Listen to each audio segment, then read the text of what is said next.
एक प्रश्न है, क्या जानते हो तुम श्री हनुमान जी को, जिन्हें तुम मंगलवार को याद करते हो, जिनके नाम की माला जपते हो रात को जब डर लगता है, जिनकी मूर्ति के सामने हाथ जोड़ते हो जब कोई और सहारा नहीं होता है? क्या सच में जानते हो उन्हें? जिन्हें संसार राम भक्त कहता है, वो कोई साधारण भक्त नहीं थे। वो स्वयं भगवान शिव के 11वें रुद्र थे, साक्षात रुद्रावतार। कि वो धरती पर क्यों आए, वानर रूप में क्यों आए, और जिस बालक ने खेल खेल में सूर्य को निगल लिया, उन्हें अपनी ही दिव्य शक्तियां भूल जाने का श्राप क्यों मिला? श्राप था वो या ब्रह्मांड की सबसे बड़ी योजना? तुम श्री हनुमान जी को जानते हो या केवल उतना जानते हो जितना तुम्हें जानने दिया गया है?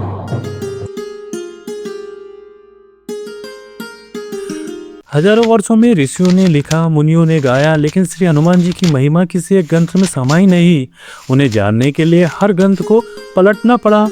महर्षि वाल्मीकि आदि कवि, उन्होंने वाल्मीकि रामायण में श्री हनुमान जी का वर्णन किया, एक ऐसे महापुरुष के रूप में जिनकी वाणी सुनकर स्वयं भगवान श्री राम रुक गए। जब श्री हनुमान जी ने पहली बार श्री राम जी से कुछ शब्द कहे, भगवान श्री राम ने लक्ष्मण से कहा, लक्ष्मण, ये कोई साधारण वानर नहीं, यह चारों वेदों का ज्ञाता है। ऋग्वेद, यजुर्वेद, सामवेद, अथर्ववेद, सबका ज्ञान इनकी वाणी में है। वाल्मीकि रामायण, पूरी दुनिया उसे राम की कथा मानती है, लेकिन उसी ग्रंथ में भगवान राम ने स्वयं श्री हनुमान जी को वेदों का ज्ञाता घोषित किया है।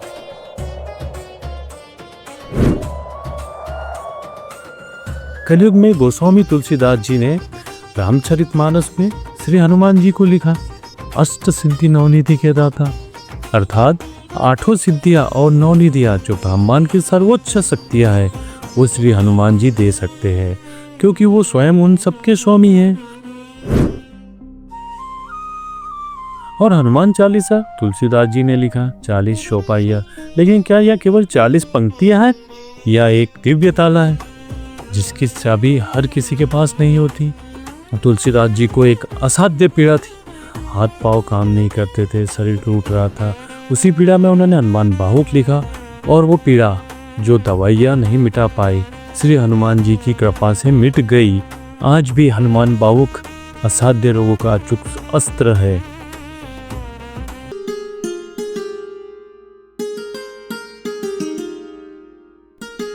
बजरंग बाण, यह स्तोत्र साधारण भक्तों के लिए वर्जित क्यों है? इसके पाठ से पहले गुरु दीक्षा और विशेष अनुष्ठान क्यों आवश्यक माने जाते हैं? क्योंकि इस स्तोत्र में श्री हनुमान जी के उस उग्र स्वरूप का आह्वान किया जाता है जो केवल भक्त की रक्षा नहीं करता, बुराई को जड़ से नष्ट कर देता है। यह शक्ति हर किसी के लिए नहीं है।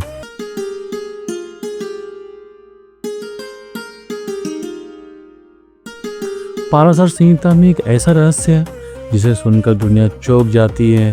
श्री हनुमान जी को 9 व्याकरण का संपूर्ण ज्ञान लेना था।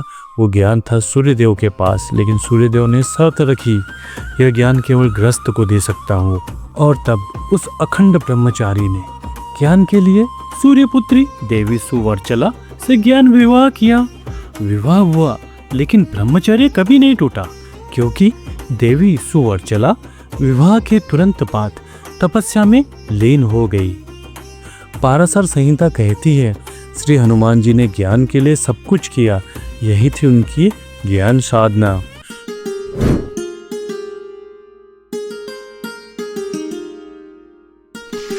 महर्षि अगस्त ने अगस्त संहिता में श्री हनुमान जी के तांत्रिक और उग्र स्वरूप की गुप्त साधना विधियों का वर्णन किया है। यह ग्रंथ साधारण पाठकों के लिए नहीं, यह उन साधकों के लिए है जो श्री हनुमान जी की उस शक्ति को जानना चाहते हैं जो इस ब्रह्मांड को हिला सकती है।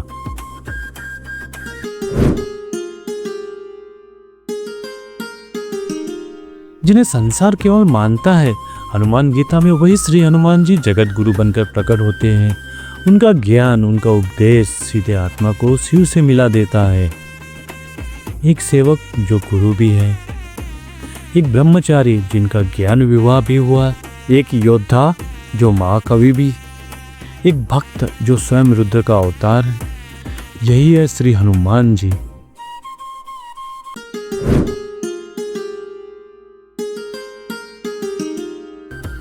त्रेता युग के अंत में जब राम राज्य था, जब सब शांत था, श्री हनुमान जी हिमालय चले गए। वहाँ एकांत में तपस्या करते हुए उन्होंने अपने नाखूनों से चट्टानों पर राम कथा लिखी। वो कथा जो किसी और ने नहीं लिख सकता था, क्योंकि वो कथा एक साक्षी ने लिखी थी। जो वहाँ था, जिसने देखा था, जिसने जिया था, उस कथा का हर शब्द सत्य की ऊर्जा से जीवित था। जब महर्षि वाल्मीकि ने वो शिलाएं पढ़ी, वो कांप उठे और उनके मुख से निकला, हनुमान, तुम्हारी यह रचना मेरी रामायण से कहीं अधिक दिव्य है। इसे पढ़ने के बाद कोई मेरी रामायण को क्यों पूछेगा। यह थी वो घड़ी जब एक ओर था अमर यश और दूसरी ओर था गुरु का मान। और तब बिना एक पल सोचे, बिना एक पल रुके, श्री हनुमान जी ने उस शिलाओं को उठाया और समुद्र की अगाध गहराइयों में विसर्जित कर दिया। वो ज्ञान, वो दिव्य कथा, वो अनमोल रचना हमेशा के लिए समुद्र के गर्भ में समा गई, सिर्फ इसलिए ताकि एक ऋषि का मान बना रहे। यही है हनुमान नाटक, यही है असली प्रेम, यही है असली भक्ति, श्री हनुमान जी का असली परिचय।